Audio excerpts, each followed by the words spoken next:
اب جو چار ہیں وہ ایک مزاج کی ہیں، اور یہ چاروں اب شروع جو ہو رہی ہیں وہ الف لام میم سے ہو رہی ہیں۔ ان میں سب سے پہلی سورۃ العنکبوت، بسم اللہ الرحمن الرحیم، الف لام میم، احسب الناس ان یترکوا ان یقولوا آمنا وهم لا یفتنون، صدق اللہ العظیم۔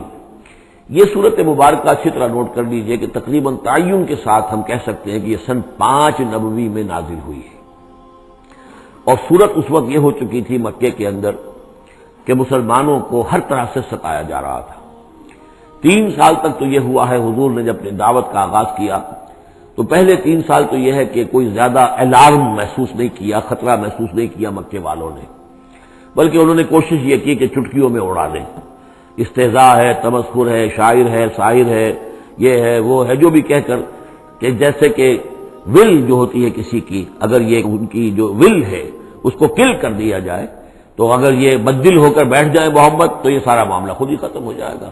جو داعی ہے، جو لیڈر ہے، اگر اس کی جو قوت ارادی ہے اسے کسی طرح ختم کر دیا جائے تو استہزاء سے، تمسخر سے، یہ پرسیکیوشن جو تھی وربل تھی، زبانی۔ لیکن جب انہوں نے دیکھا کہ یہ دعوت تو بڑھ رہی ہے، اور سب سے بڑھ کر یہ ہے کہ ہمارے غلاموں کے طبقے میں سے لوگ ان کے پاس آ گئے ہیں اور ایمان لے آئے ہیں، اور ہمارے نوجوان ان کے گرویدہ ہو گئے ہیں، ہمارے نوجوان ان کے پر ایمان لے آئے ہیں، اور اونچے گھرانوں کے نوجوان، مصعب بن عمیر آ گیا ہے، اور عثمان ابن عفان آ گیا ہے رضی اللہ تعالیٰ عنہما، اور فلاں آ گئے ہیں، سعد ابن ابی وقاص آ گیا، وہ بھی نوجوان تھے، یہ جو اس طرح کے اونچے گھرانوں کے لوگ آ گئے ہیں۔ تب انہوں نے پھر فیصلہ کیا کہ اب ان کو سزا دی جائے، انہیں مارا جائے، انہیں گھروں میں بند رکھا جائے، اور خاص طور پر جو غلام تھے بیچارے، جن کے کوئی وہاں حقوق تھے ہی نہیں۔ غلام تو اپنے آقا کی ملکیت ہوتا تھا، وہ اگر آقا اپنے غلام کو قتل بھی کر دے تو اس پر کوئی جرم نہیں، اس لیے کہ ایسے ہی ہے جیسے کہ آپ کی بکری تھی، جب تک آپ نے چاہا گھر میں اپنے باندھے رکھا، اس کا دودھ پیا، جب آپ نے چاہا اس کو ذبح کیا اور گوشت کھا لیا، تو اس میں آپ کو کون پوچھے گا کہ یہ بکری کیوں ذبح کی تم نے؟ بھائی بکری میری ملکیت تھی۔ اسی طریقے سے غلام کو تو جو چاہے وہ کر سکتے تھے، جس طرح چاہیں ستائیں، ماریں، ہلاک کر دیں، کوئی ان پر مقدمہ قائم نہیں ہو سکتا، ایسا اس لیے کہ وہ اس کی ملکیت تھے۔ تو سب سے زیادہ شدید معاملہ جو ہوا ہے وہ غلاموں کے ساتھ ہوا، حضرت بلال رضی اللہ تعالیٰ عنہ، حضرت ابو فقیر رضی اللہ تعالیٰ عنہ۔ پھر یہ کہ کچھ اور لوگ وہاں پر ایسے تھے جو حلیف کی حیثیت سے رہتے تھے، وہ قرشی نہیں تھے، غلام بھی نہیں تھے لیکن قرشی بھی نہیں تھے، لیکن یہ کہ مکے میں ان کا قیام تھا کسی قرشی کے امان، اس سے امان لے کر، اس کے حلیف کی حیثیت سے۔ جیسے یہ آئے تھے یاسر رضی اللہ تعالیٰ عنہ، یہ یمن سے آئے تھے، بلکہ ان کے بارے میں یہ معلوم ہوتا ہے کہ انہیں خواب آیا تھا کہ آخری نبی کے ظہور کا وقت ہے، کیونکہ یمن میں عیسائی تھے اور وہاں چرچا موجود تھا ان چیزوں کا۔ اس حوالے سے ان کے علم میں جب یہ بات آئی اور انہیں اندازہ ہوا کہ اس علاقے میں نبی کا ظہور ہونا ہے تو وہ یہاں آ گئے، اور ابو جہل کا ایک چچا تھا، وہ شریف انسان تھا، اس کا حلیف بن کر اور اس کی زیر کفالت انہوں نے مکے میں رہنا شروع کر دیا، اور اسی کی یہ لونڈی تھی حضرت سمیہ رضی اللہ تعالی عنہ۔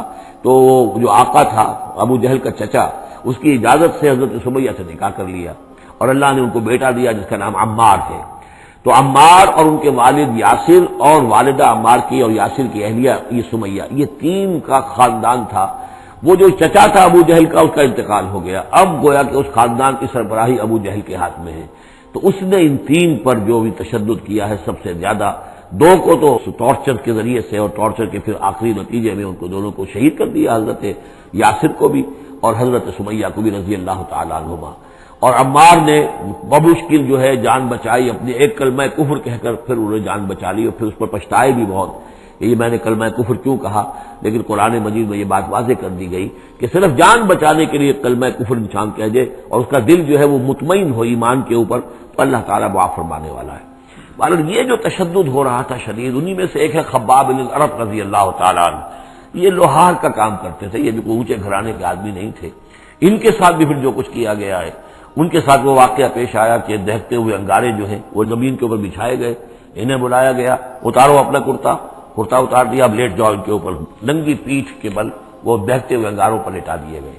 پھر یہ کہ اسی انگاروں سے ان کی کھال جو ہے وہ جلی اور پیٹھ کی چربی پگھلی، اس سے وہ انگارے جو ہیں وہ ٹھنڈے ہوئے۔ تو یہ صورتحال تھا۔ تو وہ حضرت عمار جو ہے خباب بن الارت رضی اللہ عنہ، وہ راوی ہیں کہ جب ہم پر یہ شدت اتنی ایسی ہو گئی کہ ناقابل برداشت ہو گئی تو ہم پھر حضور کی خدمت میں حاضر ہوئے، اور حضور اس وقت جو ہے خانہ کعبہ کے ایک دیوار کے سائے میں، ذرا کہ ایک طرف کو سایہ تھا، تو آپ نے اپنی ایک چادر جو ہے اس کا تکیہ بنایا ہوا تھا اور آپ استراحت فرما رہے تھے۔ تو ہم گئے، ہم نے کہا کہ اے اللہ کے رسول کیا آپ ہمارے لیے دعا نہیں کرتے، ہمارے لیے اللہ کو نہیں پکارتے؟ ہمارے لیے اب یہ چیزیں ناقابل برداشت ہو رہی ہیں، کب تک ہم جھیلیں گے، کب تک برداشت کریں گے؟ لیکن یہ کہ وہ کہتے ہیں کہ حضور کو یہ ناگوار گزرا، آپ اٹھ کر بیٹھ گئے اور آپ نے فرمایا خدا کی قسم تم جلدی مچا رہے ہو، ابھی تو تم پر وہ چیزیں آئی ہی نہیں ہیں جو تم سے پہلوں پر آئی تھیں۔ ان کے ساتھ تو یہ بھی ہوتا تھا کہ ایک شخص کو لا کر آدھا زمین میں گاڑ دیتے تھے اور باقی جسم جو آدھا اس کا ہوتا تھا زمین سے باہر تو سر کے اوپر آرا رکھ کر چیرنا شروع کر دیتے تھے اور پورے جسم کو 2 حصوں میں بانٹ دیتے تھے، یہ بھی ہوتا تھا۔ زندہ آگ میں جلا دیتے تھے، یہ بھی ہوتا تھا۔ تو تم جلدی کر رہے ہو، خدا کی قسم وہ دن تو آئے گا کہ ایک سوار صنع سے حضر الموت تک جائے گا، اس سے سوائے اللہ کی کسی کا خوف نہیں ہوگا، لیکن بہرحال تمہیں صبر کرنا ہوگا۔ وہ انداز ہے اس رکوع کا۔ یہ جو پہلا رکوع ہے سورہ عنکبوت کا، یہ گویا کہ ایک تحریک اور ایک دعوت، اور انقلابی تحریک ہو، انقلابی دعوت ہو، اس میں جو آزمائشیں آتی ہیں، تکلیفیں آتی ہیں، مصائب آتے ہیں، ظاہر بات ہے لوگوں کو قربانیاں دینی پڑیں گی تبھی کوئی کام ہوگا، بغیر اس سے تو نہیں ہوتا۔ اور جب تصادم کا مرحلہ شروع ہو جائے، جب یہ ہے کہ ایک معاشرہ جو ہے جس کے اندر کہ وہ کام کر رہے ہیں وہ محسوس کریں کہ یہ ہمارے لیے خطرہ بن گئے ہیں، وہ پرسیکیوٹ کریں اور انہیں ستائیں، تو پھر اس وقت جو مسائل ہیں، اسی کی ہم مضمون آیت جو ہے سورہ آل عمران میں آئی ہے، آیت نمبر 142۔ اسی کی ہم مضمون آیت آ چکی ہے سورہ توبہ میں، آیت نمبر 16۔ لیکن یہ کہ یہ مکی قرآن میں یہ آیت ہے، یہ ہے جڑ اور بنیاد، جو ہے کہ اس کا ظہور جو ہو رہا ہے، پھر یہ سمجھیے کہ یہ کلی کھلی ہے تو 3 اس کی جو پتیاں نمایاں ہوئی ہیں اس آیت کی، وہ سورہ بقرہ، سورہ آل عمران اور سورہ توبہ میں ہے۔ حسب الناس، اور ناس کہا ہے، یہ بھی نہیں کہ اہل ایمان کو یہ غلط فہمی ہو گئی تھی، یہ بھی ایک طرح سے عتاب کا انداز ہے، اللہ تعالیٰ ناراضگی کا اظہار کر رہے ہیں، تم جلدی مچا رہے ہو۔ احسب الناس ان یترکوا ان یقولوا آمنا وهم لا یفتنون، کیا لوگوں نے یہ سمجھا تھا کہ وہ یہ کہنے سے جنت میں داخل ہو جائیں گے، چھوڑ دیے جائیں گے کہ ہم ایمان لے آئے، انہیں آزمایا نہ جائے گا؟ وَلَقَدْ فَتَنَّا الَّذِينَ مِن قَبْلِهِمْ، ہم نے تو جو بھی ان سے پہلے تھے ان کو بھی آزمایا ہے، ہر ایک کو آزمایا، آزمائش کے بغیر ہم نہیں کسی کے ایمان کو تسلیم کرتے۔ فَلَيَعْلَمَنَّ اللَّهُ الَّذِينَ صَدَقُوا وَلَيَعْلَمَنَّ الْكَاذِبِينَ، تو اللہ تعالیٰ تو ظاہر کر کے رہے گا، لفظی ترجمہ تو ہوگا اللہ جان کر رہے گا، لیکن اللہ تعالیٰ کا علم تو قدیم ہے، جو کچھ ان کے دلوں میں اللہ جانتا ہے، لیکن اللہ ظاہر کر دے گا کہ کون کتنے پانی میں ہے، کون منافق ہے، کون ضعیف الایمان ہے، کون قوی الایمان ہے، کون صادق الایمان ہے، کون جو ہے جھوٹ موٹ کا مومن بنا ہوا ہے، کون وہ دودھ پینے والا مجنو ہے اور کون واقعتاً جانثار مجنو ہے، یہ سب کچھ پتہ چلتا ہے آزمائشوں سے۔ اور ہم نے تو آزمایا ہے ان کو بھی جو ان سے پہلے تھے، تو لازماً اللہ واضح کر کے رہے گا، مبرہن کر دے گا ان کو بھی کہ جو سچے ہیں، اور وہ یقیناً واضح کر دے گا، نمایاں کر دے گا ان کو بھی جو جھوٹے ہیں۔ اب اس کے ساتھ ہی دیکھیے اس میں جو عجیب آپ کو بات ملے گی اس رکوع میں، یہ 2 آیتیں آئی ہیں، کیونکہ ایک آیت تو حروف مقطعات پر تھی، یہ 2 آیتیں آئی ہیں، اس میں تو ایک طرح کی ڈانٹ پڑ گئی ہے صحابہ کرام کے اوپر جنہوں نے ذرا سا بھی شکوہ کیا تھا، لیکن اب 2 آیتوں میں اس کی دلجوئی ہے ان کی، یعنی یہ کہ ایک طرف ترغیب ہے تو ترغیب بھی ہے، جیسے کوئی شفیق استاد ہوتا ہے، کبھی کسی وقت ڈانٹتا بھی ہے، کوئی گھرکی بھی دیتا ہے، کوئی جھڑکی بھی دیتا ہے، کسی وقت مارتا بھی ہے، سزا بھی دیتا ہے، پھر لیکن کسی وقت پھر یہ کہ حوصلہ افزائی بھی کرتا ہے، تھپکی بھی دیتا ہے، پیٹھ پر ہاتھ رکھتا ہے۔ تو اس طریقے سے یہ اللہ تعالیٰ کا معاملہ اپنے بندوں کے ساتھ اسی طرح ہے، جیسے کہ حدیث میں آیا الخلق عیال اللہ، مخلوق جو ہے اللہ تعالیٰ کے لیے اس کے کنبے کی حیثیت رکھتی ہے۔ تو 2 آیتیں جو آئی ہیں وہ تو گویا کہ ایک طرح سے سرزنش کی اور اظہار ناراضگی، اظہار خفگی۔ اب 2 آیتیں دیکھیے، ام حسب الذین یعملون السیئات ان یسبقونا، کیا سمجھا ہے، گمان کیا ان لوگوں نے جو یہ برے کام کر رہے ہیں، یہ اشارہ ہے ابو جہل جو مار رہا ہے، حضرت یاسر کو مار رہا ہے، حضرت سمیہ کو مار رہا ہے، ٹارچر کر رہا ہے، یا جو بھی امیہ ابن خلف ہے جو حضرت بلال کے ساتھ وہ سختیاں کر رہا ہے، گلے میں رسی ڈال کر، اور جو جانوروں کی لاشیں ہوتی ہیں ان کی طریقے سے گھسیٹا جا رہا ہے مکے کی گلیوں کے اندر، اور بڑی تپتی ہوئی گلیاں ہیں اور اوپر سورج آگ برسا رہا ہے، اور سیدھا لٹا دیا گیا ہے انہیں ننگے پیٹھ، اور پھر اوپر ایک بھاری پتھر بھی رکھ دیا گیا۔ لوگ یہ حرکتیں کر رہے ہیں، کیا ان کا یہ گمان ہے کہ وہ ہماری پکڑ سے بچ جائیں گے؟ اب یہ بات ان کی طرف آئی تو گویا کہ اہل ایمان کے لیے ایک دل جوئی اور تشفی، ان کے زخموں پر مرہم رکھا جا رہا ہے، یہ نہ سمجھو کہ یہ بچے رہیں گے، ایک وقت آئے گا۔ چنانچہ خود حضرت بلال رضی اللہ تعالیٰ عنہ نے غزوہ بدر میں امیہ ابن خلف جو ان کا آقا تھا اسے قتل کیا ہے، حالانکہ حضرت عبد الرحمن ابن عوف نے کوشش کی، اس کے ساتھ کچھ ان کے تعلقات تھے پرانے، اس کی بنا پر اس کو بچانے کی کوشش کی کہ تاکہ اسے قید کر لیں، قتل نہ ہونے دیں، قیدی ہو جائے تاکہ پھر یہ کہ فدیہ دے کر چھوٹ سکے، لیکن حضرت بلال کو جو غصہ تھا اس پر، تو پورا غصہ انہوں نے اس وقت اتارا ہے۔ اور یہی بات میں کہا کرتا ہوں کہ جو مکے میں 12 برس کہا گیا کہ ذرا اپنے ہاتھ روکے رکھو، تو نالا ہے بلبل شوریدہ تیرا، خام ابھی اپنے سینے میں اسے اور ذرا تھام ابھی، ایک وقت آئے گا کہ تمہارے ہاتھ کھول دیے جائیں گے، اور وہ ہم سورہ حج میں پڑھ چکے ہیں، اذن للذین یقاتلون بانہم ظلموا، اب تک تمہارے ہاتھ ہم نے باندھے رکھے ہوئے تھے اور اب تمہارے ہاتھ کھولے جا رہے ہیں۔ ام حسب الذین یعملون السیئات ان یسبقونا ساء ما یحکمون، کیا یہ سمجھتے ہیں ابو جہل اور یہ امیہ ابن خلف اور اسی کے قبیل کے اور لوگ کہ جو یہ حرکتیں کر رہے ہیں ہم نے انہیں چھوٹ دی ہوئی ہے، اس وقت ہمارے ان اہل ایمان بندوں پر جو چاہیں یہ کر لیں، ہمیں کچھ دیر کے لیے ہم نے ان کو آزادی دے رکھی ہے، لیکن بالآخر پکڑیں گے انہیں تو ان بطش ربک لشدید، وہ پکڑ بھی بڑی سخت۔ انما یجاہد النفس، اب پھر ایک ذرا تھوڑے سے سرزنش کی آیت بھی آ گئی، دو آئی تھی سرزنش کے انداز میں، دو دلجوئی کے انداز میں، اب پھر ایک پھر سرزنش کا انداز ہے، وہ کیا ہے؟ ومن جاہد فانما یجاہد لنفسہ، دیکھو اگر تم کوئی قربانیاں دے رہے ہو، تکلیف اٹھا رہے ہو، ایثار کر رہے ہو، تو جو بھی جہاد کر رہا ہے وہ اپنے لیے کر رہا ہے، وہ ہمارے اوپر احسان نہ سمجھے۔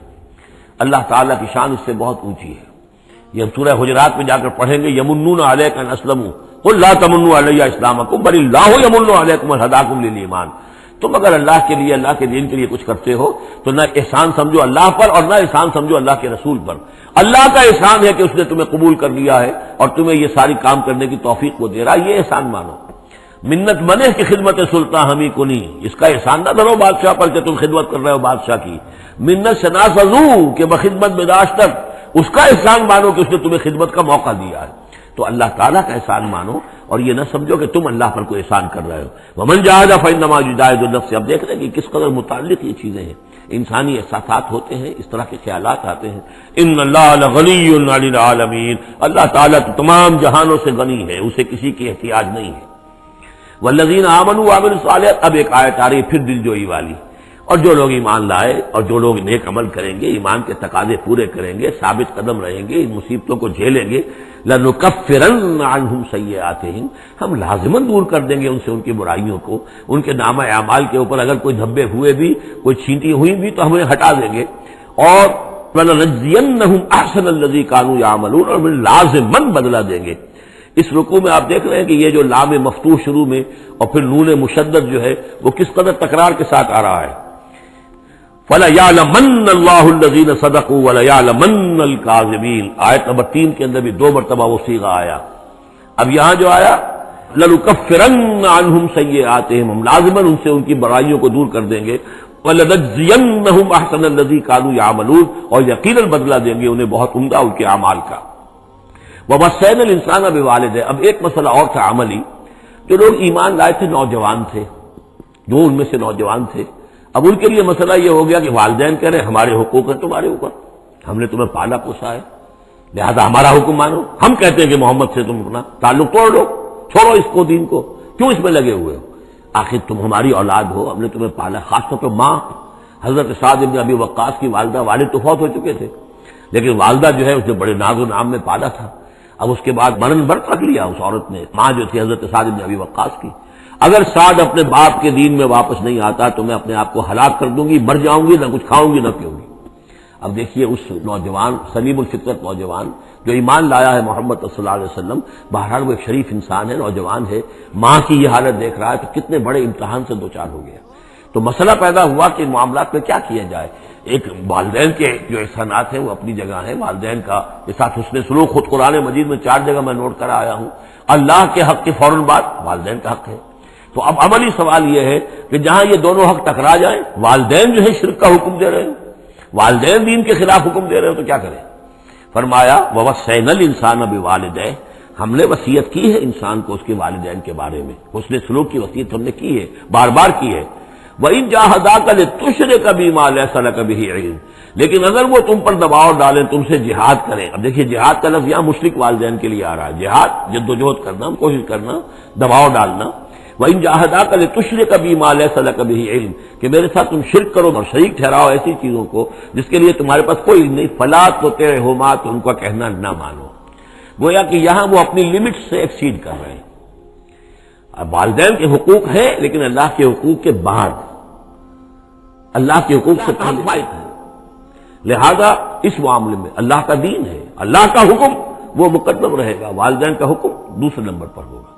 ہاں یہ ہے کہ ایک بندہ جو ہے نوجوان وہ یہ ضرور کرے کہ ڈانٹ کر نہ بات کرے، ڈپٹ کر بات نہ کرے، سینہ تان کر نہ کرے، اس طرح کرے جیسے کہ حضرت ابراہیم یا ابتے یا ابتے یا ابتے، وہ ابا جان امی جان آپ دیکھیے میرے لیے مجبوری ہے، میں نہیں کر سکتا ہوں، آپ اس معاملے کے اندر مجھ پر دباؤ نہ ڈالیں، نرمی کے ساتھ ان میں جس طریقے سے بھی ہو، لیکن یہ ہے کہ ماننا نہیں ہے۔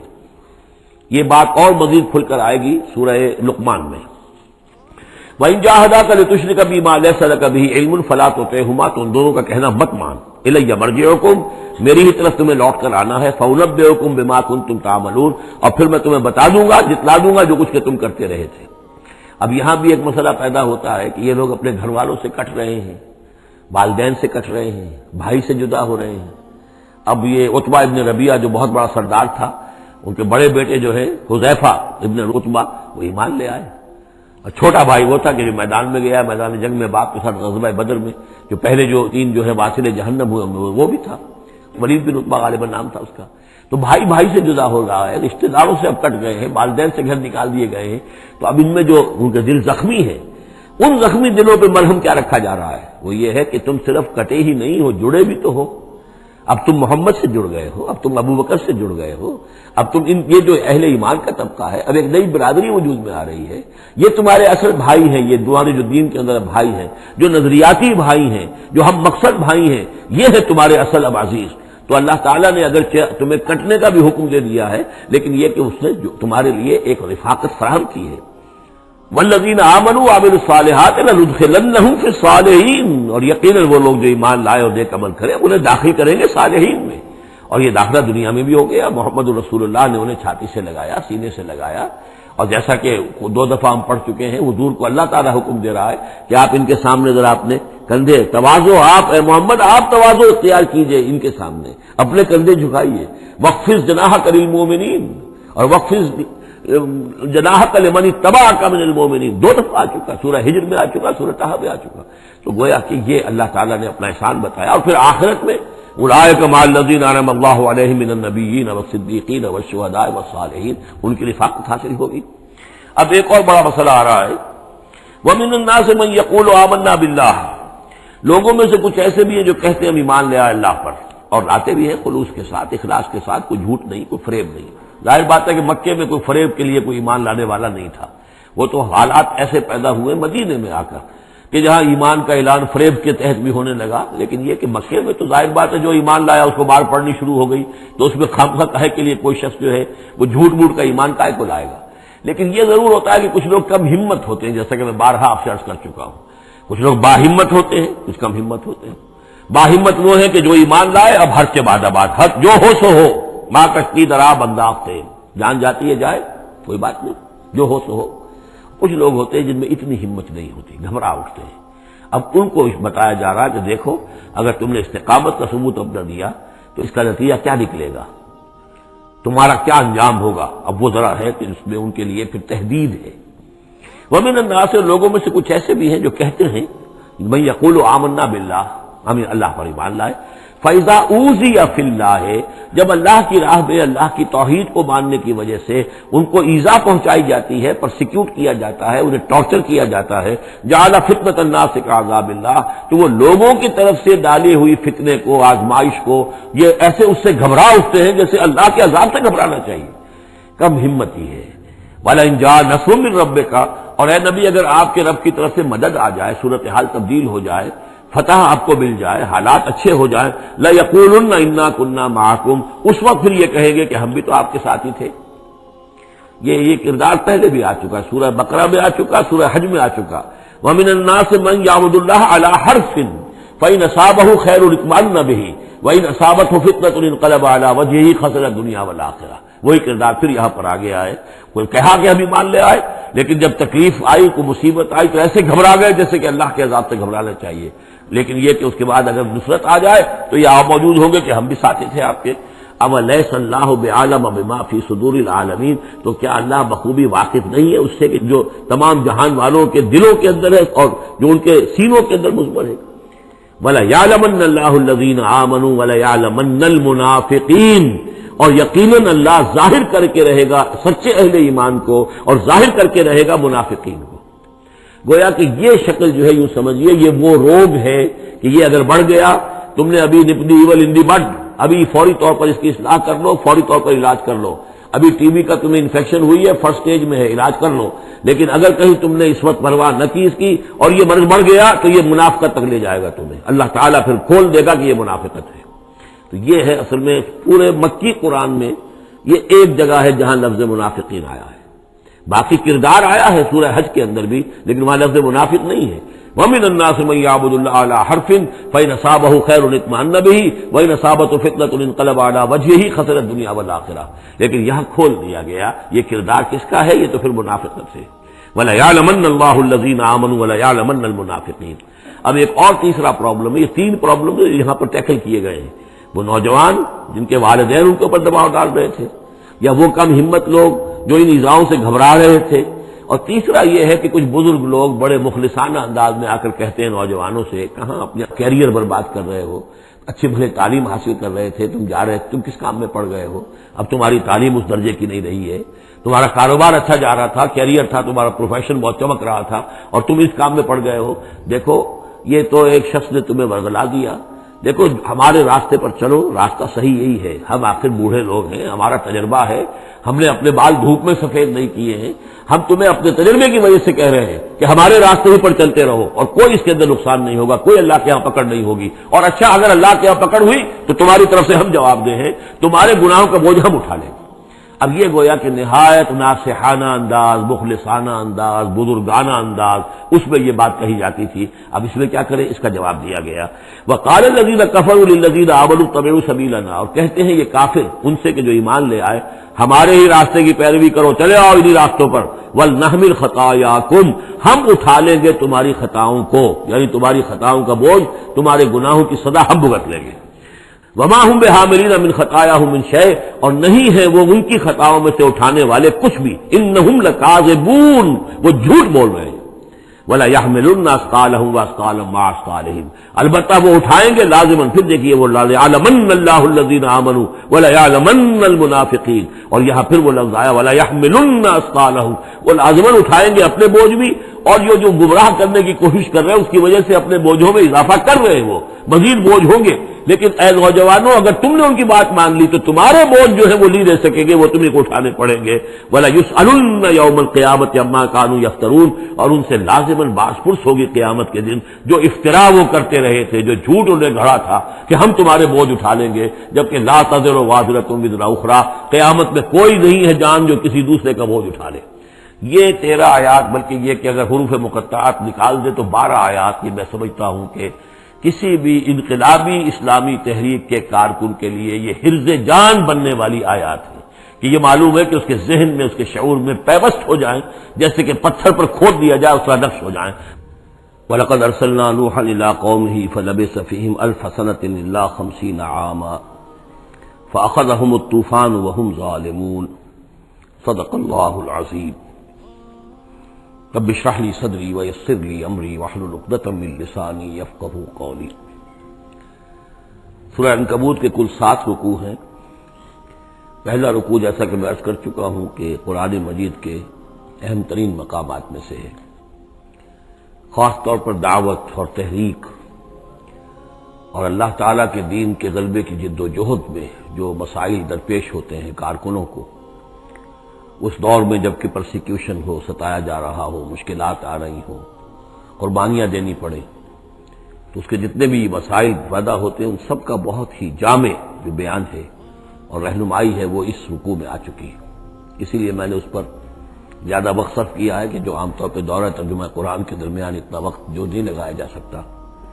تو یہ نوٹ کر لیجئے کہ مطالعہ قرآن حکیم کے جس منتخب نصاب کا میں تذکرہ کرتا رہا ہوں چند دنوں سے، اس کا جو 5واں حصہ ہے، اس کا پہلا سبق جو ہے وہ اسی سورہ عنکبوت کے پہلے رکوع پر مشتمل ہے، اور یہ اس حصے کا یوں سمجھیے کہ بمنزلہ فاتحہ ہے اس حصے کے لیے۔ اب جو بقیہ 6 رکوع ہیں ان میں 3 میں انباء الرسل کا معاملہ آ رہا ہے، لیکن ظاہر بات ہے کہ یہاں جو انباء الرسل آ رہے ہیں تو بیچ بیچ میں خاص طور پر یہی جو مسئلہ ہے بیک گراؤنڈ میں جو مسلمانوں کو مسائل درپیش ہیں، اور جو اس وقت حضور صلی اللہ علیہ وسلم اور آپ کے ساتھی جن مسائل سے دوچار ہیں، اور جو کچھ کے کشاکش جو ہے مکے میں ہو رہی ہے اہل کفر اور اہل ایمان کے مابین، تو اس کے یوں سمجھیے بٹوین دی لائنز وقفے وقفے سے اس کی طرف بھی اشارے ہیں۔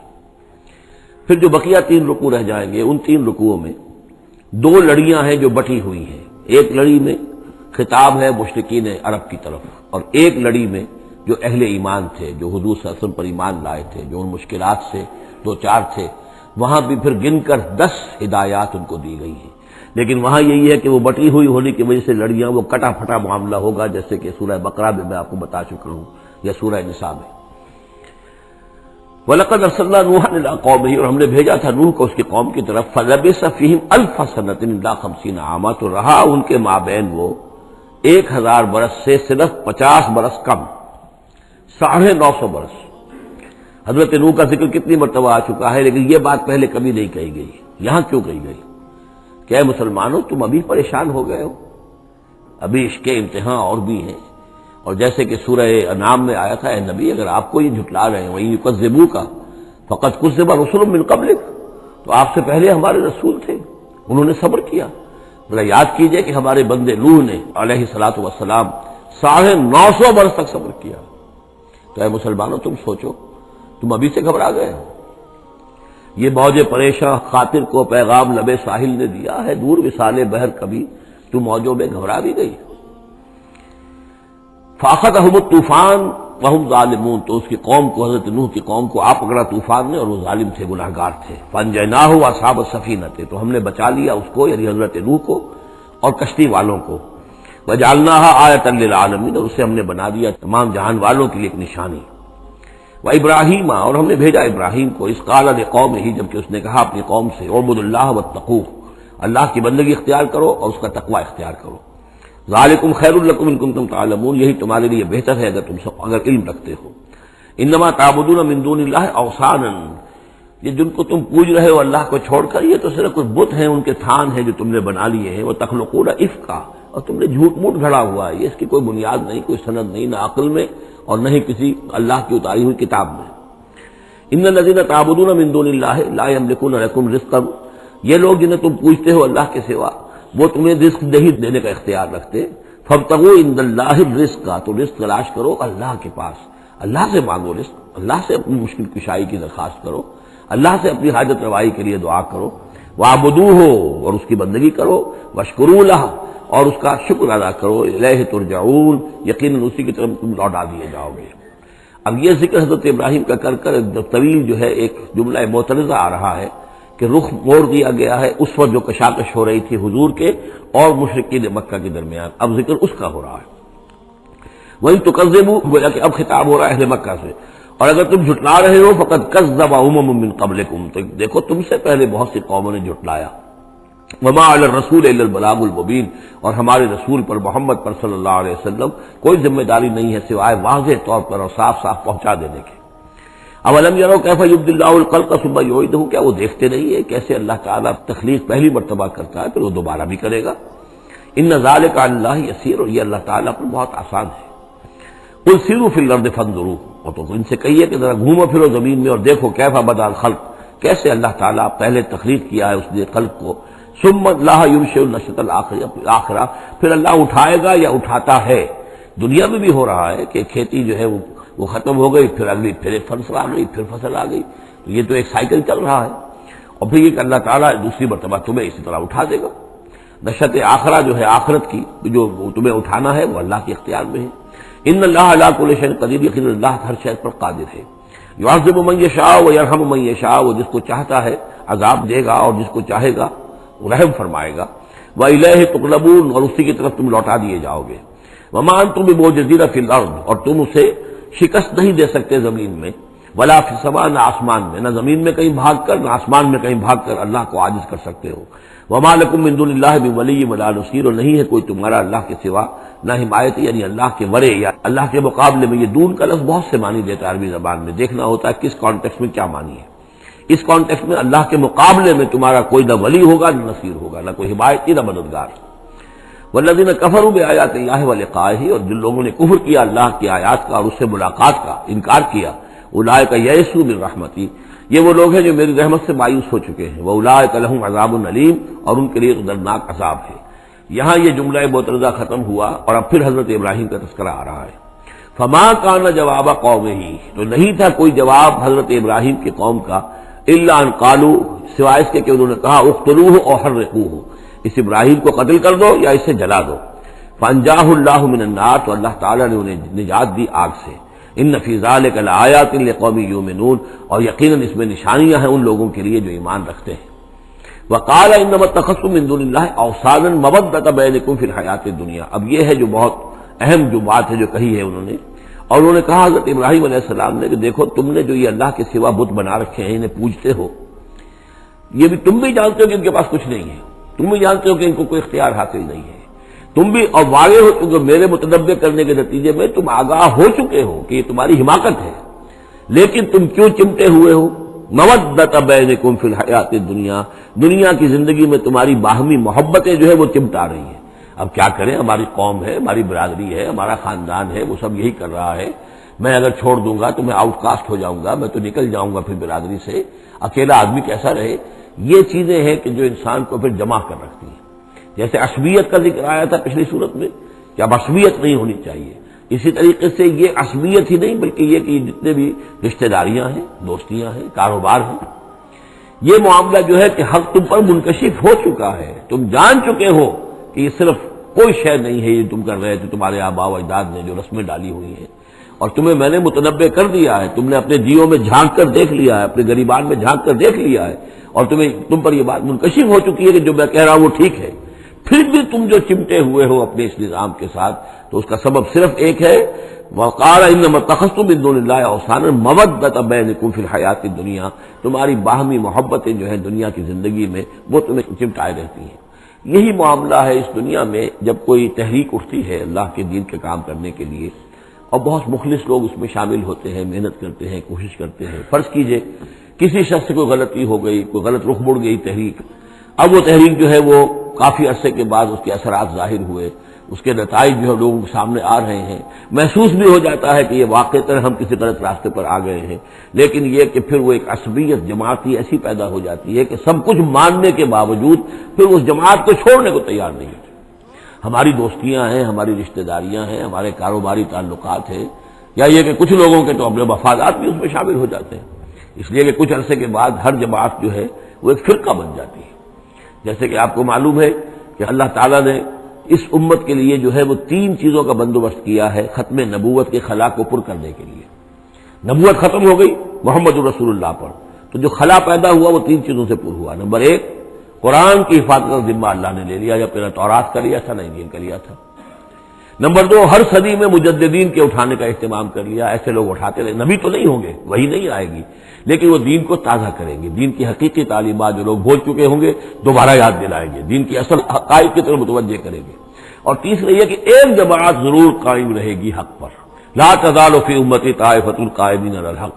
اب ہوتا کیا ہے، ایک صدی میں کوئی ایک مجدد اٹھا، اس نے ایک محنت کی، کوشش کی، جد و جہد کی، کچھ لوگ اس کے گرد آ گئے، جمع ہو گئے، آوان و انصار ہو گئے، وہ ایک جماعت بن گئے.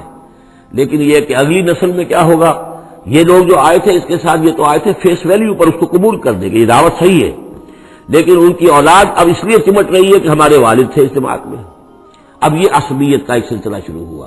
تیسری نسل میں آ کر پھر یہ ہو جاتا ہے اتنے عرصے میں اس جماعت کا ایک حلقہ بن گیا، اس کے آپس کے دوستیاں ہیں، تعلقات ہیں، لین دین بھی ہے، رشتہ داریاں بھی ہو گئی ہیں، لہذا وہ ایک فرقے کی شکل اختیار کر لیتے ہیں. اب اس فرقے کے ساتھ چمٹ کر لوگ رہتے ہیں، لیکن پھر اللہ تعالیٰ کسی اور کو اٹھاتا ہے، اور پھر کوئی اللہ کا بندہ جو ہے اسی کام کو اثر نو شروع کرتا ہے. یہی ہوتا آیا ہے. اسی لیے ہر صدی میں مجددین، اس لیے کہ تیسری نسل میں آ کر دعوت جو ہے وہ لازماً اس کے اندر خرابی پیدا ہو جاتی ہے. اس لیے کہ حضور نے بھی فرمایا خیر امتی قرنی ثم الذین یلونہم ثم الذین یلونہم، بہترین میری امت کا دور تو ہے میرا اپنا دور، پھر وہ جو میرے بعد ہیں، اور پھر وہ جو ان کے بعد ہیں. تو 3 نسلوں کو آپ نے خیر قرار دیا ہے. اس کے بعد ظاہر بات ہے زوال آیا ہے، ہمارے ہاں بھی آیا ہے. جب حضور کی قائم کی ہوئی جماعت میں زوال آ گیا تو اور کون ہوگا بڑا سے بڑا شخص جس کی قائم کی ہوئی کسی جماعت میں زوال نہ آئے. یہ تو چیزیں ہوتی ہیں، لیکن ہر شخص کو ہر وقت دیکھنا چاہیے کہ آج کے دور میں دین کا وہ کام کس کے حوالے اللہ نے کیا ہے، کس کو توفیق دی ہے جو صحیح طریقے پر اس کام کو کر رہا ہے، اور اس کا ساتھ دینا چاہیے. کسی جماعتی عصبیت، جس طرح کسی قبائلی عصبیت کے اندر مبتلا نہیں ہونا چاہیے، ایسے ہی کسی جماعتی عصبیت میں بھی مبتلا نہیں ہونا چاہیے. یہ ہے وہ اہم بات جو یہاں آئی ہے. قال انما اتخذتم من دون الله اوثانا مودة بينكم في الحیاۃ الدنیا ثم یوم القیامۃ یکفر بعضکم ببعض، پھر قیامت میں تم ایک دوسرے کا انکار کرو گے. تم ابھی تو بڑی دوستیاں ہیں، بڑا گٹھ جوڑ ہے. وَيَلْعَنُ بَعْضُكُمْ بَعْضًا، تم میں سے بعض دوسروں کو لعنت کریں گے. وَمَأْوَاكُمُ النَّارُ، اور تم سب کا ٹھکانہ ہوگی آگ. وَمَا لَكُم مِّن نَّاصِرِينَ، اور نہیں ہوگا کوئی تمہارے لیے مدد کرنے والے. فآمن لہ لوط، تو حضرت لوط ایمان لے آئے حضرت ابراہیم پر، وہ ان کے بھتیجے تھے. وقال انی مہاجر الی ربی، اور حضرت ابراہیم نے کہا میں اپنے رب کی طرف ہجرت کر رہا ہوں. وہ اپنا ملک چھوڑ کر چلے آئے شام کی طرف. قرآن مجید میں کہیں بھی پھر اس کے بعد یہ تذکرہ نہیں ملتا کہ ان کی قوم کا کیا حشر ہوا، پیچھے ان کو ہلاک کیا گیا، کیا ہوا، واللہ عالم. انہ هو العزیز الحکیم، یقیناً اللہ تعالیٰ زبردست حکمت والا. ووہبنا لہ اسحاق و یعقوب، اور ہم نے اسے اسحاق جیسا بیٹا دیا، یعقوب جیسا پوتا دیا. وجعلنا فی ذریتہ النبوۃ والکتاب، اور پھر ہم نے اسی کی نسل میں، اسی کی اولاد میں نبوت اور کتاب رکھ دی. یہ نوٹ کر لیجئے کہ حضرت ابراہیم علیہ السلام کے بعد کوئی نبی، کوئی رسول اس دنیا میں ان کی نسل سے باہر نہیں آیا. لیکن یہ کہ ان کی نسل کہاں کہاں پھیلی ہے یہ ہم نہیں جانتے. حضرت ابراہیم کے بیٹے حضرت اسحاق، ان کی نسل کتنی تھی، کہاں کہاں گئی ہے. تورات نے تو محفوظ رکھا ہے صرف یعقوب کو، اس لیے کہ بنی اسرائیل کیونکہ یہ لوگ ہیں، اس اپنی نسلی وہ جو بات تھی اس کے حوالے سے حضرت یعقوب کے بارے میں تو ساری چیزیں موجود ہیں. حضرت اسحاق کی کوئی اور بیٹا بھی تھا کہ نہیں تھا، عیسو تھا مثلا، تو وہ عیسو کہاں ہے، اس کی اولاد کہاں گئی. اس طرح بنی قطورہ، کئی بیٹے تھے حضرت ابراہیم کے حضرت قطورہ سے، تو ان میں سے صرف ایک کا ہمیں تذکرہ ملتا ہے، اور وہ ہے حضرت شعیب جس سے نسل میں آئے ہیں، مدین کی اولاد. باقی کہاں گئے. تو اسی طریقے سے یہ در حقیقت یہ اولاد ابراہیم کہاں کہاں پھیلی ہے. جیسے کہ میرا گمان ہے کہ ہندوستان میں بھی آئی ہے. نہ صرف یہ کہ ہو سکتا ہے کہ حضرت اسحاق کی اولاد میں سے عیسو کی اولاد آئی ہو اور وہ یہاں پر آباد ہوئی ہو، لیکن یہ کہ ان کا تعلق بھی یہ خاص طور پر برہمن طبقہ جو ہے، میں سمجھتا ہوں کہ وہ اسی طریقے سے ابراہیم کی نسل سے ہے. برہمن ابراہیم سے تعلق رکھنے والا برہمن، تو یہ میں سمجھتا ہوں کہ لفظی جو ہے اس میں مناسبت موجود ہے. واللہ عالم، یقین سے ہم نہیں کہہ سکتے الا یہ کہ کوئی شخص ہسٹری کا اس کو اپنا ریسرچ کا موضوع بنائے، بڑا عالم ہو، وہ لائبریریاں جو ہیں کھنگالے اور پرانی تاریخیں دیکھے شاید. وَوَهَبْنَا لَهُ إِسْحَاقَ وَيَعْقُوبَ وَجَعَلْنَا فِي ذُرِّيَّتِهِ النُّبُوَّةَ وَالْكِتَابَ، ہم نے اسی کی نسل میں، اسی کی اولاد میں نبوت اور کتاب رکھ دی. طویل عرصے تک وہ نبوت و کتاب آتی رہی حضرت یعقوب کی اولاد میں، پھر آخری نبوت و رسالت حضرت اسماعیل کی اولاد میں. وَآتَيْنَاهُ أَجْرَهُ فِي الدُّنْيَا، ہم نے اسے اجر جو ہے دنیا میں بھی عطا فرمایا. وَإِنَّهُ فِي الْآخِرَةِ لَمِنَ الصَّالِحِينَ، اور یقیناً وہ آخرت میں ہمارے بڑے نیک بندوں میں سے ہیں.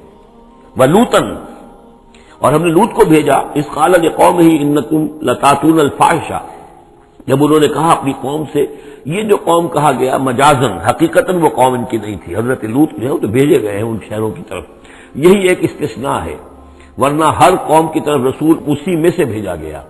لیکن چونکہ حضرت ابراہیم کے بعد کوئی رسول کسی اور قوم میں ہو نہیں سکتا، اس لیے عمورہ اور صدوم کی بستیوں میں جو بھیجے گئے وہ حضرت لوط ہیں جو حضرت ابراہیم علیہ السلام کے بھتیجے ہیں.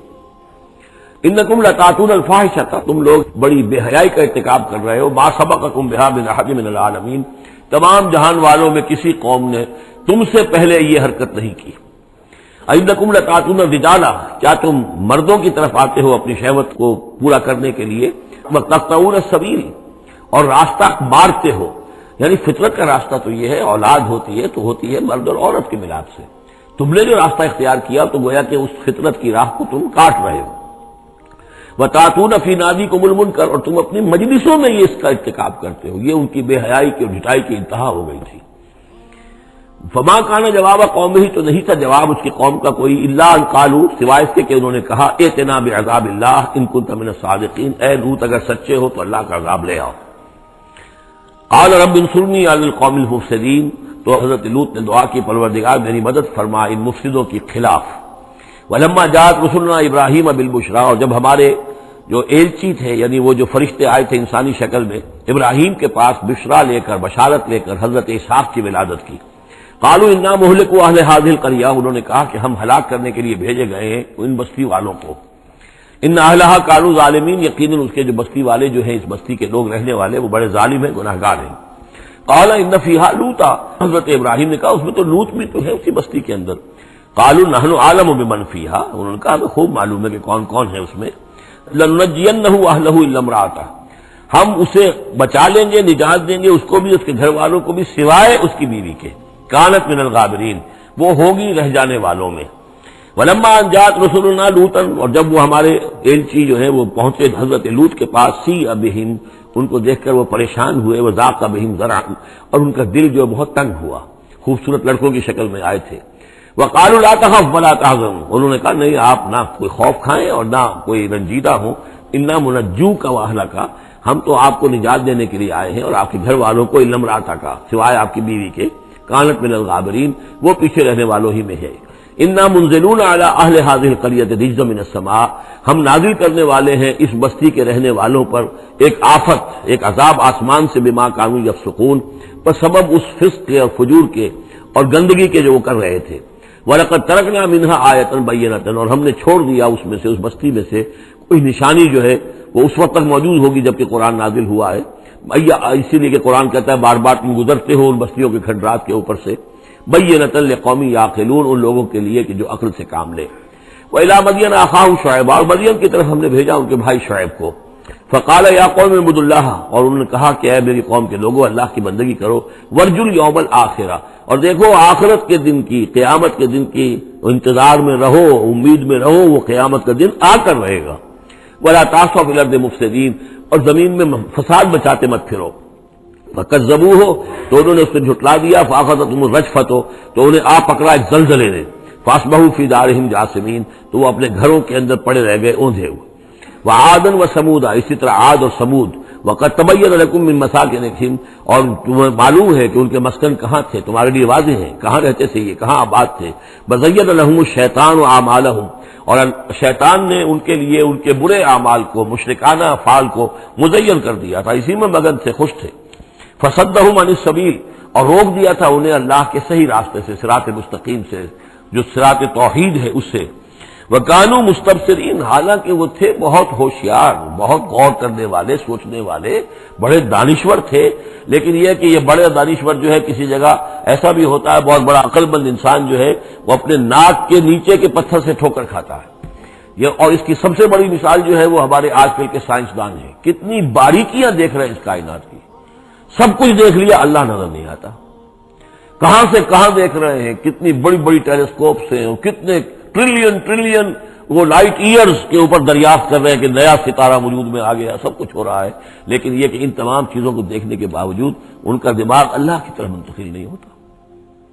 یہ ہے کہ ایک طرف سے اندھے ہیں، ایک آنکھ کھلی ہے، ایک آنکھ اندھی ہے، تو اگرچہ وہ بھی تھے بڑے ہوشیار، مستبصرین، یعنی استبصار جو ہے یہ باب استفال، دیکھنا، بڑے غور سے دیکھا کرتے تھے، مشاہدہ کرتے تھے، آبزرو کرتے تھے، سب کچھ تھے، باقی سب کچھ نظر آیا انہیں، ڈھونڈنے والا ستاروں کی گزرگاہوں کا اپنے افکار کی دنیا میں سفر کر نہ سکا، وہ ساری جو ہے وہ ستاروں کی گزرگاہیں جو ہے ان کی تحقیق ہو رہی ہے، لیکن یہ کہ میں خود کون ہوں، کہاں سے آیا ہوں، کہاں جا رہا ہوں، میری زندگی کا مال کیا ہے، اس کا مقصد کیا ہے، بس پیدا ہونا، کھانا پینا، جانوروں کی طرح رہنا اور ختم ہو جانا۔ Is that all? Is death the end of our existence? کیا موت پر ہمارے وجود کا خاتمہ ہو جائے گا؟ تو کیا زندگی ہوئی، عمر دراز مانگ کے لائے تھے 4 دن، 2 آرزو میں کٹ گئے، 2 انتظار میں، کتنا وقت تو گزر گیا، بچپن کے اندر ابھی فہم ہی نہیں تھا، لڑکپن ہے، اس کے بعد نوجوانی ہے، اس کے کچھ اپنے ہی اور جو ہے اس کی کیفیات ہوتی ہیں، جب ذرا ہوش اور شعور آیا ہے، ایک ذرا ہوش میں آنے کے خطا کار ہیں ہم، اور اس کے بعد پھر بڑھاپا آ گیا، اور اس کے بعد وہ ہے کہلا یعلم من بعد علم شیئا، بس یہی زندگی ہے، یہ اشرف المخلوقات ہے، یہ مسجود ملائک کی زندگی یہ ہے؟ نہیں، اصل زندگی تو ہے تو اسے پیمانہ امروز و فردا سے نہ جاویداں پہ ہم دواں ہر دم جواں ہے زندگی، وہ زندگی تو ابدی ہے، یہ تو اس کا چھوٹا سا حصہ علیحدہ کر کے ایک امتحانی وقفہ بنا دیا ہے، اسے ایک امتحانی وقفہ ہے، 3 گھنٹے کا نہیں، 30 سال کا صحیح، بس اس کے علاوہ کچھ نہیں، کوانٹیٹیو فرق ہے، کوالیٹیٹیو نہیں۔ وقارون وفرعون وحامان، اور ہلاک کیا ہم نے قارون کو بھی اور فرعون کو بھی اور حامان کو بھی، وَلَقَدْ جَاءَهُم مُوسَىٰ بِالْبَيِّنَاتِ، ان کے پاس موسیٰ آئے تھے واضح تعلیمات لے کر، فَاسْتَكْبَرُوا فِي الْأَرْضِ، انہوں نے زمین میں تکبر کیا، وَمَا كَانُوا سَابِقِينَ، لیکن یہ کہ وہ ہماری پکڑ سے بچ کر نکل جانے والے نہیں تھے، ہم سے آگے نہیں نکل سکتے تھے۔ فَكُلًّا أَخَذْنَا بِذَنبِهِ، ہم نے سب کو پکڑا ان کے گناہوں کی پاداش میں. فَمِنْهُمْ مَنْ أَرْسَلْنَا عَلَيْهِمْ حَاصِبًا، تو ان میں وہ بھی تھے کہ جن پر ہم نے ایسی زوردار ہوا بھیجی جس میں پتھراؤ تھا، وہ ہوا جو ہے ان پر پتھراؤ کر رہی تھی. تو یہ قوم لوط پر بھی ہوا ہے، اور بعض حضرات کے نزدیک قوم عاد پر بھی. سخرها علیہم سبع لیال وثمانیۃ ایام حسوما فترى القوم فیہا صرعا، ایک ایسی تیز آندھی آئی ہے، 7 راتیں اور 8 دن چلتی رہی کہ اس نے اٹھا کر پٹخا ہے، اور اس میں وہ کنکر بھی تھے، وہ بلٹس کا کام کر رہے تھے، اور سے بڑے پتھر تھے وہ کام کر رہے تھے، میزائلز کا. تو یہ سب کے سب ہلاک ہو گئے. فمنہم من ارسلنا علیہ حاصبا ومنہم من اخذته الصیحہ، اور ان میں سے وہ بھی تھے کہ جن کو ایک چنگھاڑ نے آ پکڑا. یہ سمود اور اہل مدین تھے. ومنہم من خسفنا به الارض، ان میں وہ بھی تھے کہ جنہیں ہم نے زمین میں دھسا دیا. یہ قارون کا معاملہ ہے جو سورہ قصص میں آ چکا ہے. ومنہم من اغرقنا، اور وہ بھی تھے جنہیں ہم نے غرق کر دیا. اور غرق کرنے کے 2 طریقے ہوئے. ایک تو یہ کہ جو قوم آباد تھی، قوم نوح جہاں تھی وہی غرق کیا، وہی کا وہی. لیکن یہ کہ ایک یہ ہے کہ فرعون کو اور اس کے فوج کو اور لاؤ لشکر کو ان کے محل سے نکال کر، ان کے شہروں سے نکال کر لا کر اور سمندر میں غرق کیا. وما كان الله ليظلمهم، لیکن اللہ تعالیٰ ان پر ظلم کرنے والا نہیں تھا. ولكن كانوا انفسهم يظلمون، بلکہ یہ تو وہ خود اپنے اوپر ظلم کر رہے تھے.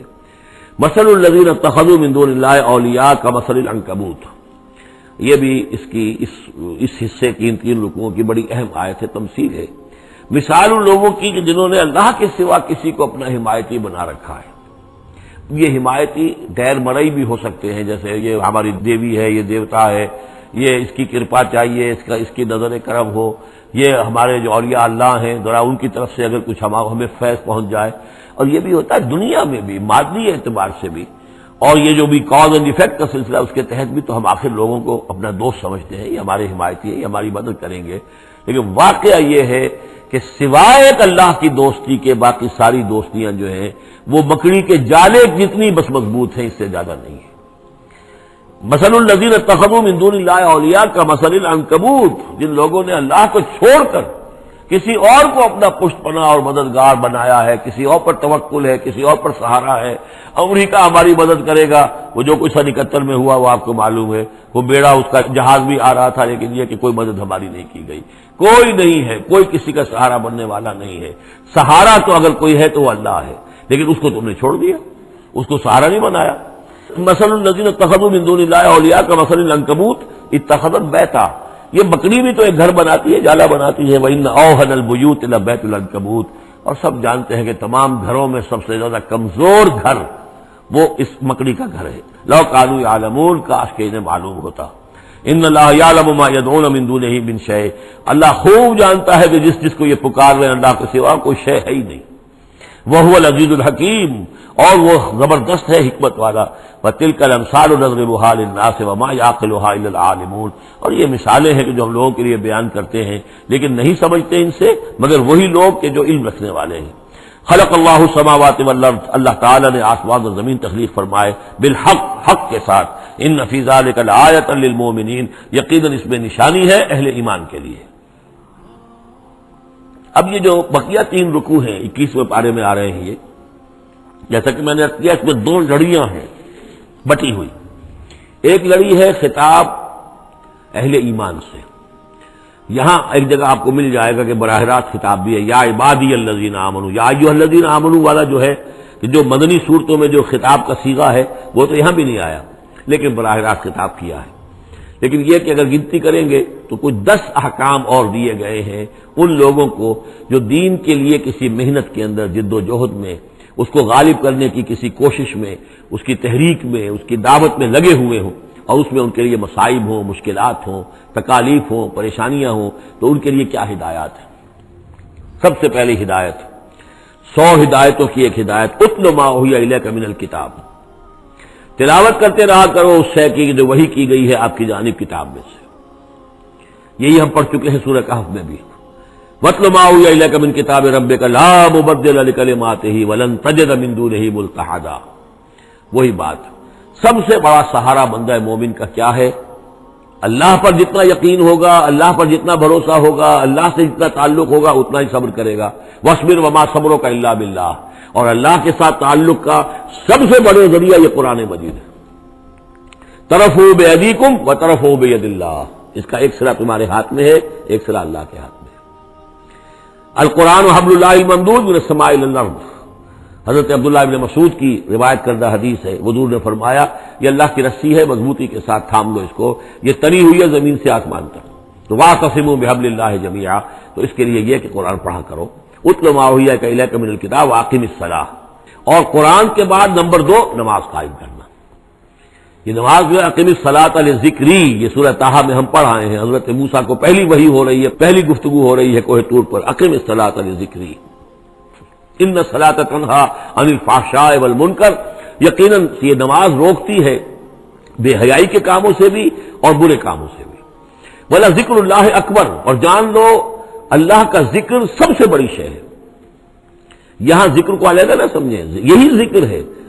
قرآن جو ہے الذکر ہے، ہم نے سورہ ہجر میں دیکھا الذکر انا نحن نزلنا الذکر وانا لہ لحافظون، تو ذکر میں سب سے پہلے قرآن ہے۔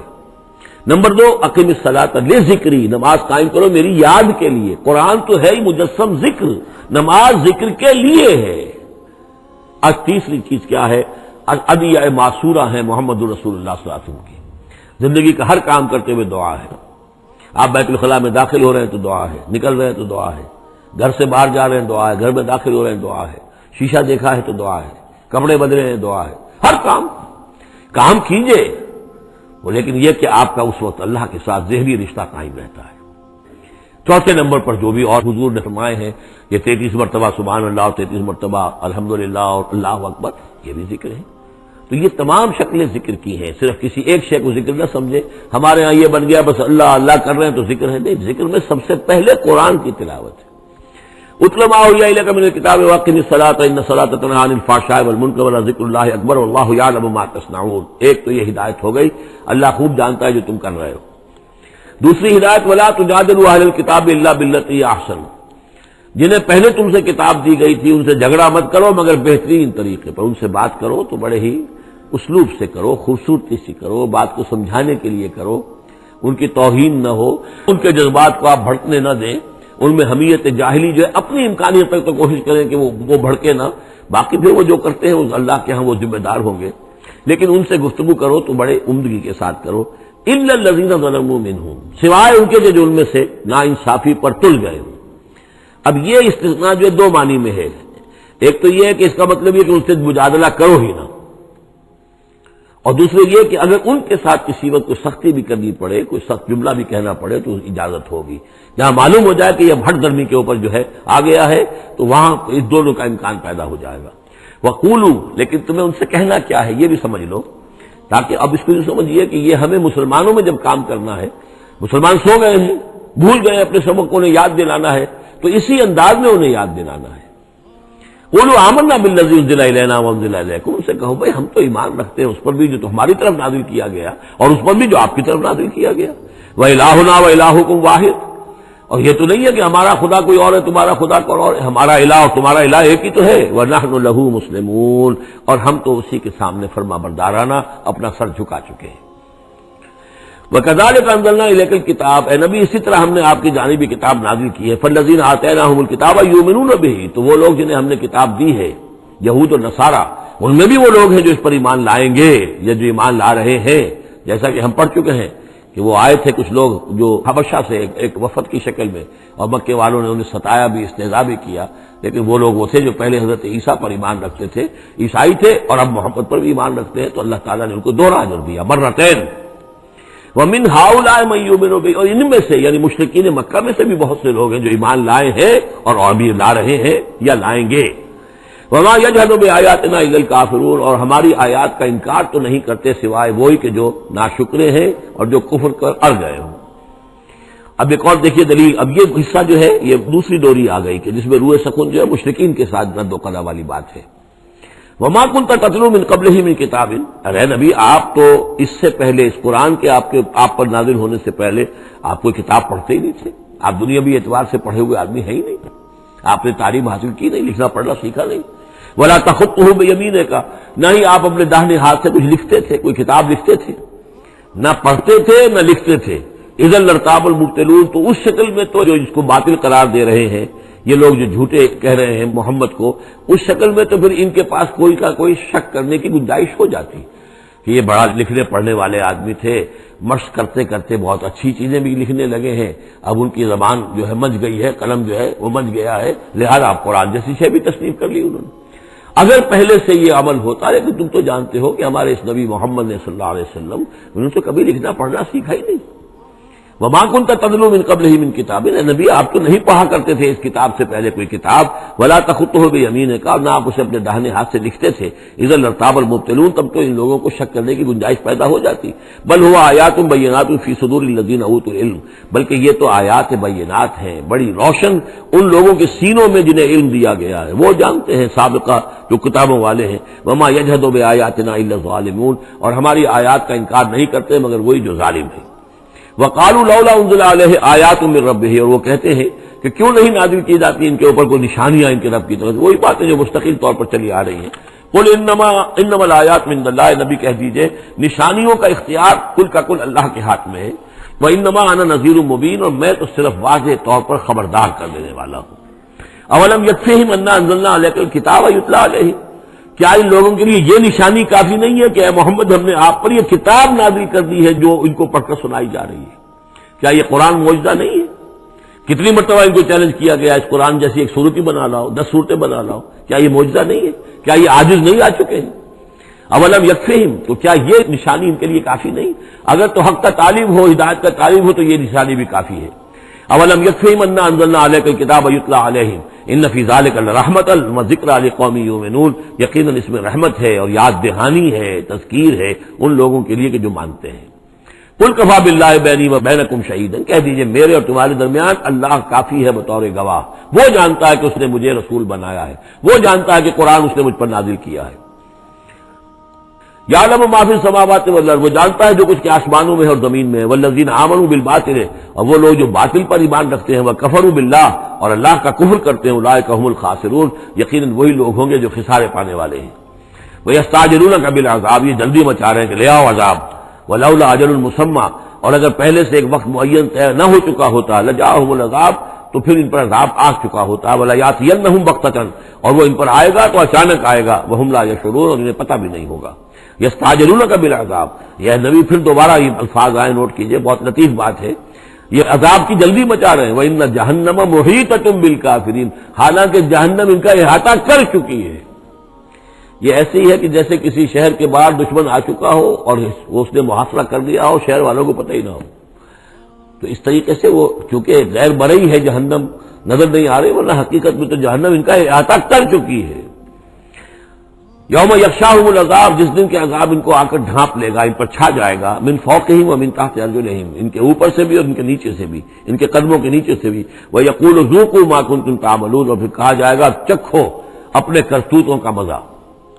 اب یہاں وہ تیسری ہدایت آ رہی، دو پہلے میں نے گنوائی تھی، اتل ما اوحی الیک من الکتاب واقم الصلاۃ ان الصلاۃ تنہی عن الفحشاء والمنکر ولذکر اللہ اکبر، دوسری ولا تجادلوا اہل الکتاب الا بالتی ہی احسن الا الذین ظلموا منہم۔ اب دیکھیے تیسری، یا عبادی الذین آمنوا ان ارضی واسعۃ فایایا فاعبدون، اے میرے وہ بندو جو ایمان لائے ہو۔ پورے مکی قرآن میں یہ آیت ہے براہ راست خطاب، اور یا آئے گی آگے چل کر یا عبادی الذین اسرفوا علی انفسہم، بس یا ایھا الذین آمنوا، یہ مکی مدنی دور کی اصطلاح ہے۔ یا عبادی الذین آمنوا، بڑا اس میں جو ہے نا بڑی عنایت ہے، شفقت ہے، میرے وہ بندو جو مجھ پر ایمان لائے ہو۔ ان ارضی واسعۃ، میری زمین بڑی کشادہ ہے، کیا معنی ہے؟ اگر مکے میں تم پر تمہارا قافیہ تنگ کر دیا گیا ہے، اگر مکے میں زندگی تمہارے لیے محال کر دی گئی ہے توحید پر رہتے ہوئے، چھوڑ دو مکے، یہ ہجرت کا اشارہ ہے۔ در حقیقت ہجرت حبشہ جو ہے یہ اس کی طرف رہنمائی ہے اس آیت کے اندر، کہ چلے جاؤ، اگر یہاں برداشت سے باہر ہو رہا ہے، تمہارے لیے ناقابل برداشت اگر ہو رہا ہے یہاں کا معاملہ، اور نہیں مزید تو ہندر پاتے، تو اس جگہ کو چھوڑ دو۔ یا عبادی الذین آمنوا ان ارضی واسعۃ، میری زمین بڑی کشادہ ہے، فایایا فاعبدون، بس صرف میری ہی بندگی کرو۔ چوتھی ہدایت، کل نفس ذائقۃ الموت، دیکھو موت تو آنی ہی آنی ہے، آج آ جائے کل آ جائے، آج نہ آئے کل آ جائے گی۔ آخر عمار اور یاسر کو ابو جہل نے اگر فرض کرو کہ ذبح کر دیا ہے تو فرض کیجئے کہ چند دن اور جیتے تو موت تو پھر بھی آنی تھی نا. تو کل نفس ذائقۃ الموت، اگر یہ بات ذہن میں رہے کہ موت تو آنی ہی آنی ہے، آج نہیں تو کل، تو پھر بھی انسان جو ہے اس کے اندر ہمت بنی رہے گی کہ میں خامخواہ اپنی زندگی بچانے کے لیے حق کو چھوڑوں اور باطل سے ساز باز کروں اور اس سے مصالحت کروں. ثم الینا ترجعون، اور پھر تم ہماری طرف لوٹا دیے جاؤ گے. پانچویں بات، والذین آمنوا وعملوا الصالحات لنبوئنہم من الجنۃ غرفا، ہمارے اس وعدے پر پختہ یقین رکھو کہ جو ایمان لائیں گے اور نیک عمل کریں گے ہم لازماً ان کو جگہ دیں گے اس جنت کے بالا خانوں میں، جو سورہ فرقان کے آخری رکوع میں آیا تھا، اولئک یجزون الغرفۃ بما صبروا، انہیں غرفہ بالا خانہ ملے گا. تو من الجنت غرفاً، جروں کے بالا خانے ملیں گے جنت کے، تجری من تحت الانہار خالدین فیہا، جس کے نیچے ندیاں بہتی ہوں گی، اس میں وہ ہمیشہ ہمیش رہیں گے. نعم اجر العاملین، کیا ہی اچھا ہوگا عمل کرنے والوں کا اجر.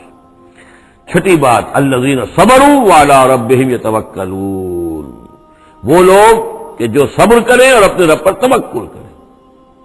صبر کرو اور توکل کرو، دو ہی چیزیں ہیں. جو آئے جھیلو، صبر کرو، برداشت کرو، اور جو کچھ کرنا ہے اس میں توکل اللہ پر ہو، اپنی ذات پر نہیں، اپنی طاقت پر نہیں، اپنی صلاحیت پر نہیں، اپنی ذہانت پر نہیں، اپنی فطانت پر نہیں، اپنی لیاقت پر نہیں، سارا توکل اللہ، نہ مادی اسباب و وسائل پر.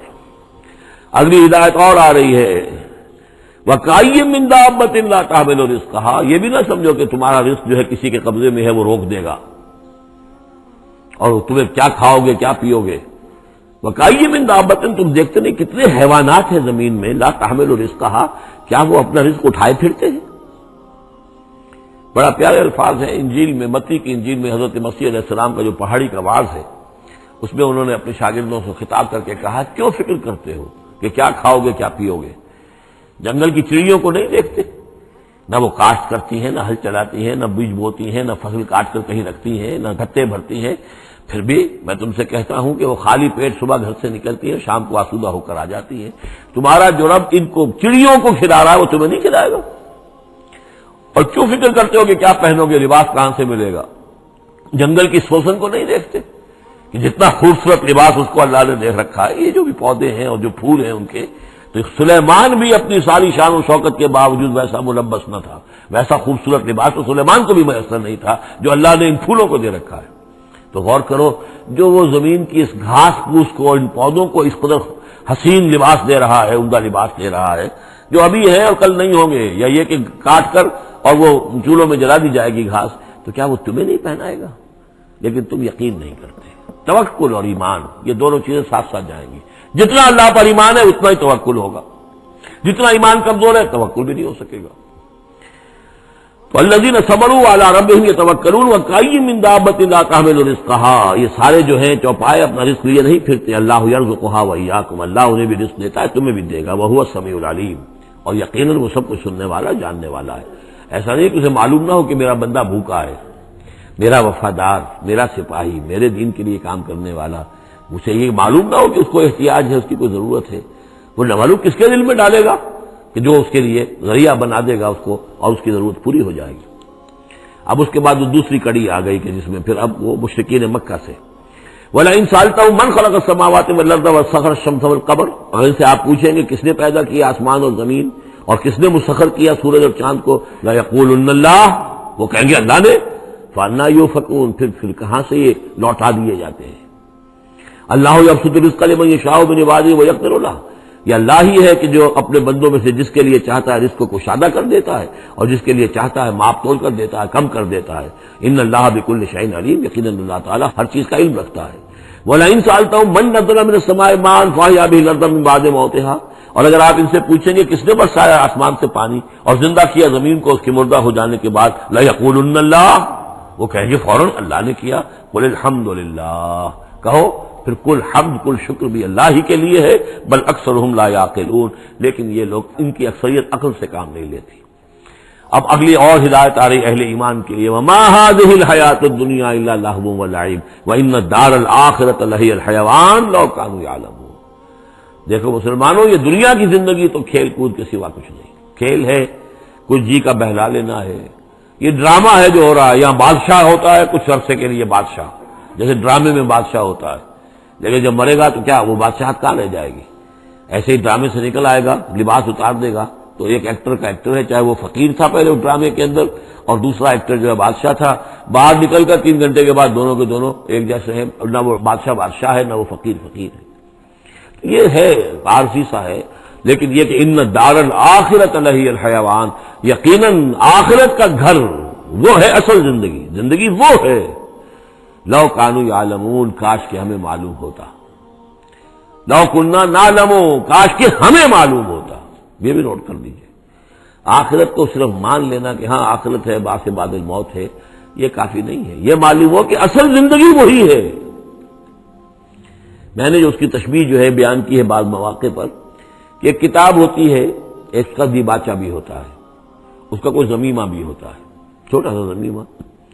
ہمارا جو تصور ہے وہ یہ کہ اصل کتاب زندگی تو یہ دنیا کی زندگی ہے، ہاں ایک ضمیمہ لگا ہوا ہے آخرت کا، اس کی اہمیت ہمارے نزدیک اتنی ہے، ضمیمہ ہے بس، دنیا کی زندگی اصل زندگی ہے۔ ہونا کیا چاہیے کہ یہ دنیا کی زندگی تو دیباچہ ہے، اصل کتاب جو ہے وہ آخرت کی زندگی ہے۔ یہ ریشو پروپورشن کم سے کم، حالانکہ ویسے تو فائنائٹ اور انفائنائٹ کے درمیان کو ریشو پروپورشن ہو ہی نہیں سکتی، ایک لامحدود زندگی اور ایک محدود زندگی، کیا اس میں ریشو پروپورشن ہوگی؟ لیکن یہ کہ پھر بھی اگر کوئی کرنی ہے تو دیباچہ اور کتاب زندگی اصل موت کے بعد کھلے گی، یہ دیباچہ ہے، یہ مقدمہ ہے۔ ہم نے کیا سمجھا ہے اصل زندگی، کتاب زندگی یہ ہے، ہاں ایک ضمیمہ بھی اس کے ساتھ ہے جس کا نام آخرت ہے۔ فَإِذَا رَكِبُوا فِي الْفُلْكِ، پھر انہی مشرکین سے پھر خطاب ہو رہا ہے، اور یہ مضمون کئی بار آ چکا ہے۔ جب یہ سوار ہوتے ہیں کشتی میں، دعوا اللہ مخلصین لہ الدین، تو پھر یہ اللہ ہی کو پکارتے ہیں، اس کے لیے اپنی اطاعت کو خالص کرتے ہوئے۔ فلما نجاہم الی البر، اور جب اللہ تعالیٰ انہیں نجات دے دیتا ہے خشکی کی طرف، اذا هم یشرکون، تو پھر یہ شرک کرنا شروع کر دیتے ہیں۔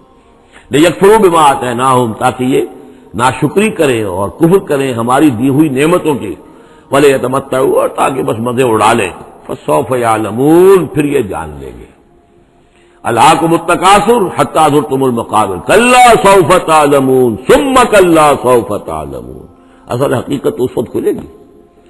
اولم یروا انا جعلنا حرما آمنا، یہ پھر اہل ایمان سے کہا جا رہا ہے، کیا یہ دیکھتے نہیں کہ ہم نے حرم کو ان کے لیے امن کی جگہ بنا دیا ہے۔